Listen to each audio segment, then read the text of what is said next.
In this video, we're going to rank all of the Mr. Olympia winners of the men's open division. We're going to rank them based on their wins, their impact on the sport, their impact on fitness in general, and their mentiness. And mentiness is something that is somewhat similar to entertainment value, but more salient, more potent.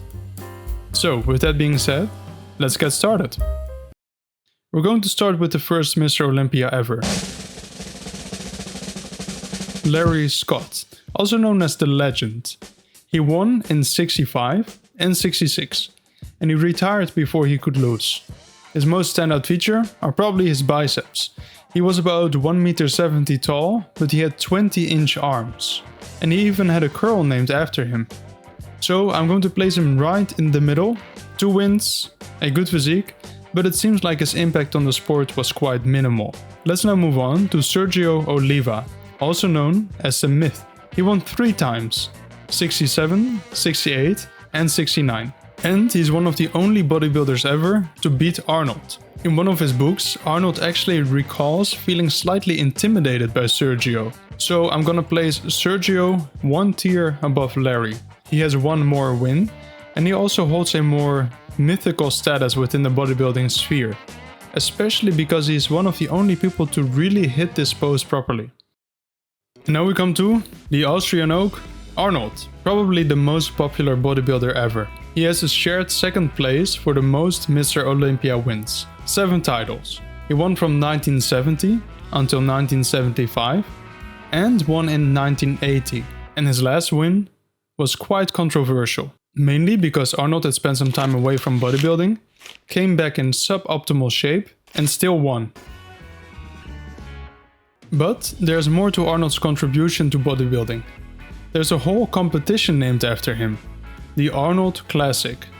It's the 3rd most prestigious bodybuilding competition, after the Ruby Classic and Mr. Olympia.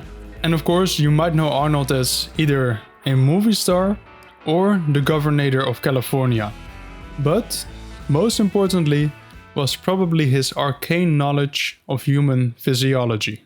The greatest feeling you can get in a gym, or the most satisfying feeling you can get in a gym, is the pump. It's as satisfying to me as coming is. So in short, Arnold deserves a spot amongst the Iron Olympians. And now we come to the Sardinian strongman Franco Columbu. He was actually one of Arnold's best friends and competed alongside him. And his nickname, the Sardinian Strongman, makes a lot of sense. He took home 2 wins, but just like Arnold, his last win was quite controversial, because he came back from a hiatus, was not in a great shape, and still won. And I'm actually gonna place Franco at D tier. He has 2 wins, but his impact on the sport seemed minimal, and his 2nd win was highly debatable. Let's move on. Now we get to Frank Zane, the chemist. He got his nickname from his position as a chemistry teacher and for his use of anabolic steroid amino acids. Compared to the competitors before him, he was a lot lighter and focused more on having a physique that's pleasing to the eye and very, very low body fat percentages. For that reason, he is often seen as the most aesthetic Mr. Olympia ever. I personally quite appreciate his vacuum pose, which you can see on the picture here. He won 3 times, from 77 to 79, and I'm gonna rank him quite high actually, because he had a good amount of wins, and he started what many call the aesthetics era of bodybuilding. Let's move on. Chris Dickerson, the winner of the 1982 Mr. Olympia. And he had a great physique, because otherwise he would not win a Mr. Olympia. But I personally feel that there's not much to justify placing him at the same tiers as any of the other competitors. So, I'm gonna make a difficult decision, but we have our first E tier competitor in Chris Dickerson. Let's move on. Samir Bannout, the Lion of Lebanon. 1 win, 1983. So, just like Dickerson, he won only 1 time. But I'm gonna place him slightly higher than Dickerson, because Samir is probably the first Mr. Olympia winner that brought a real Christmas tree to the stage.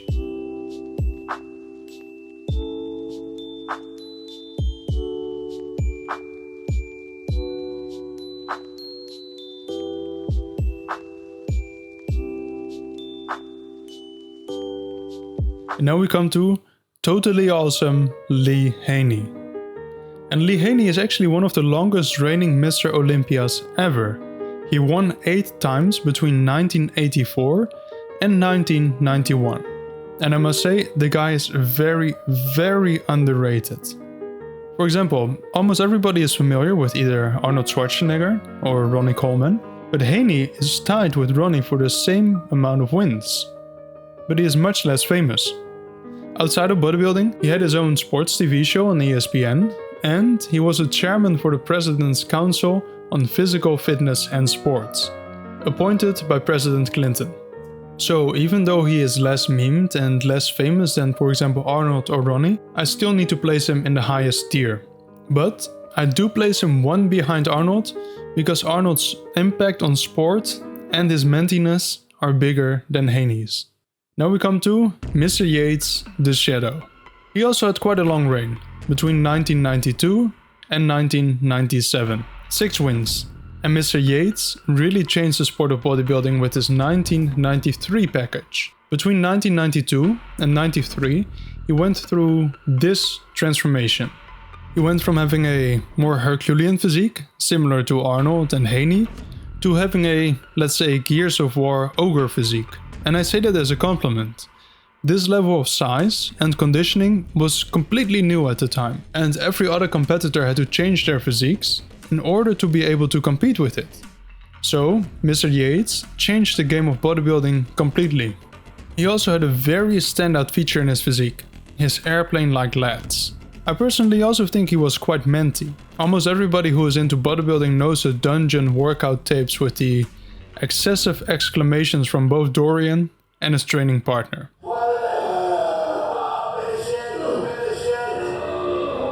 Very hardcore stuff. The one chink in his armor is that his last win was very controversial, and perhaps he got a bit lucky to win that competition. But still, the Shadow should have a place at the top level. Now we come to Ronnie Coleman, the king. 8 wins, probably reigning during the most competitive time in bodybuilding ever, between 98 and 2005. And arguably, he had the most insane and complete physique that the sport has ever seen. But there was much more to Mr. Coleman. He was also super menty. He had great quotes. Yeah, buddy. Nothing but a peanut. Everybody want to be a bodybuilder. Right.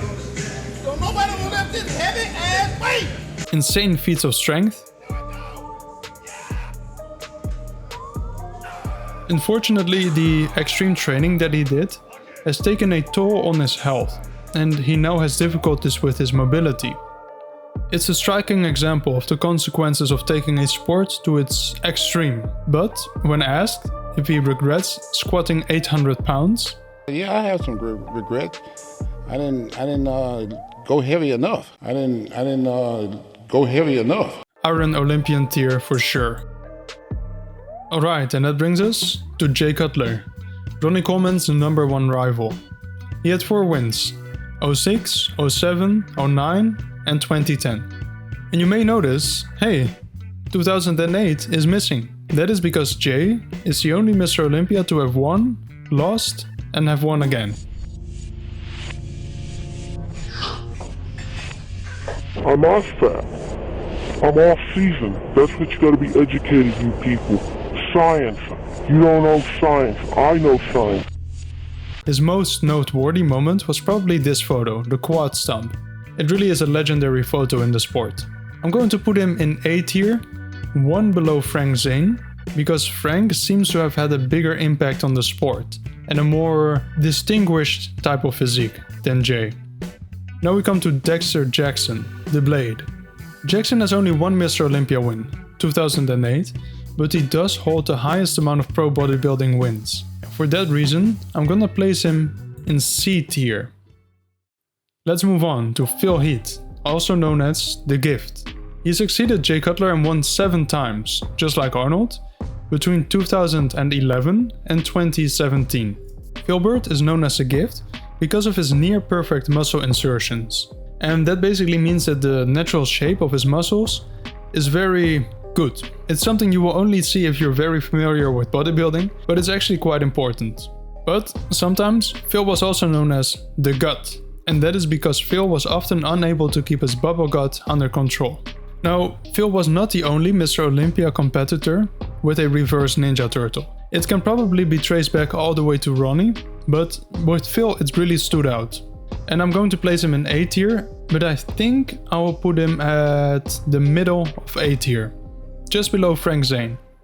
Now we come to Shawn Rhoden, Flexatron. 1 win, 2018. And that win was actually quite important. He was probably the most aesthetic bodybuilder to win the competition since Lee Haney. And I think his win marked the end of the bubble gut era. I'm going to put him in middle tier, 1 above Dexter, because I think Rhoden's impact on the sport was actually quite large. Now in 2019, Rhoden was not allowed to compete. So, Brandon Curry, the prodigy, took the win home. He brought back a more Herculean physique, a lot of size and a bit less aesthetic, but still a great physique. But to be honest, I'm not sure what other distinguishing feats I can find for him. So I'm going to place him equal to Dickerson, E tier. And now we come to Mamdou Elsbi, and sorry if I mispronounce the name, I will refer to him by his nickname, Big Ramy. Big Ramy was the winner in 2020 and 2021. He was probably one of the freakiest Mr. Olympias ever. He is basically the mass monster of his era, and I'm gonna rank Ramy quite high, mainly due to his 2 wins, and he is quite iconic because of his size. Let's move on to Hadi Choopan, the winner of 2022, also known as the Persian Wolf. So we had Ramy, who won because of his insane size, but then we had Hadi, who won because of his razor sharp conditioning. Now I actually think I'm gonna place Hadi lowest. He still has a great physique, don't get me wrong, but for me he doesn't have many distinguishing features, he has only 1 win, and he doesn't seem very manty. Now finally, our current Mr. Olympia, Derek Lunsford. So before winning the open class, Derek won the 212 division. It's another division in the sport. And he's the first Mr. Olympia to actually win both.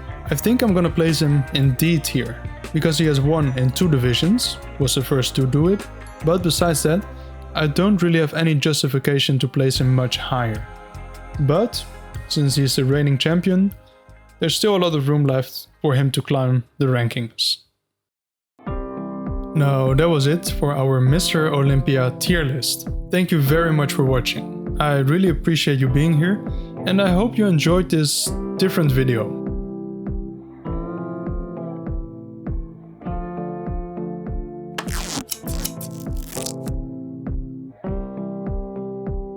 I hope to see you in the next one. Goodbye.